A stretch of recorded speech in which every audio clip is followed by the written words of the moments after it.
خود کی قیادت کی اہمیت۔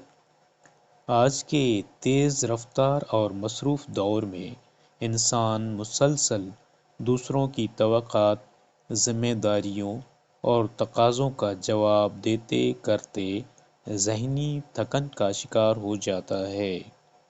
بظاہر ہم مصروف اور فعال نظر آتے ہیں، مگر اندرونی طور پر ذہن بکھرا ہوا اور غیر حاضر محسوس ہوتا ہے۔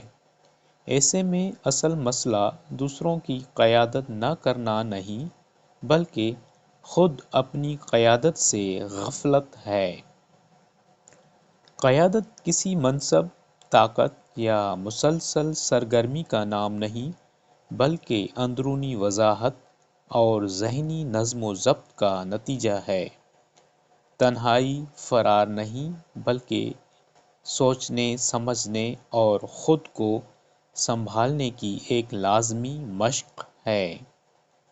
تنہائی پسپائی نہیں، بلکہ تیاری ہے۔ انسان کا دماغ بھی جسم کی طرح آرام کا محتاج ہوتا ہے۔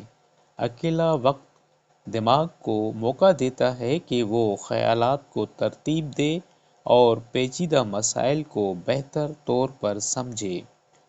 مسلسل مصروفیت انسان کو جذباتی اور فوری فیصلوں کی طرف لے جاتی ہے، جو اکثر نقصان دہ ثابت ہوتے ہیں۔ اثر و رسوخ سے پہلے وضاحت ضروری ہے۔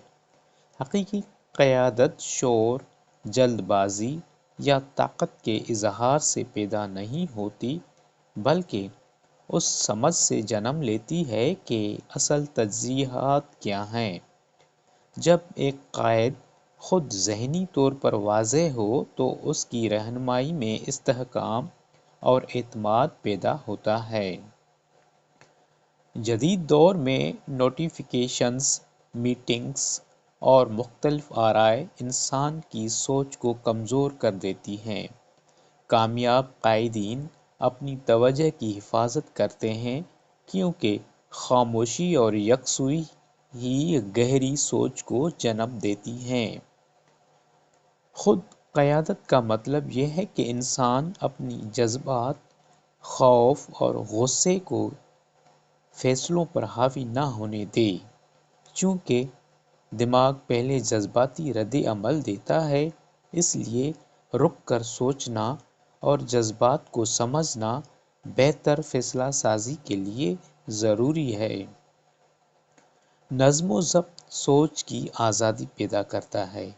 بظاہر یہ بات متضاد لگتی ہے، مگر حقیقت یہ ہے کہ طے شدہ اوقات میں تنہائی، غور و فکر اور حدود قائم کرنے سے دماغ آزاد اور تخلیقی ہو جاتا ہے۔ اس طرح انسان رد عمل کے بجائے شعوری سوچ اپناتا ہے۔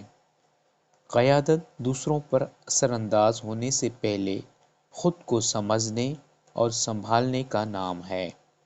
سب سے خطرناک کمی صلاحیت یا وژن کی نہیں، بلکہ اندرونی ہم آہنگی کی ہوتی ہے۔ جب انسان اپنے ذہن کو خاموشی، جگہ اور مقصد دیتا ہے تو وہ انتشار کو معنی میں بدل دیتا ہے۔ خود کو پہلے لیڈ کرنا ہی دراصل حقیقی اور پائیدار قیادت کی بنیاد ہے۔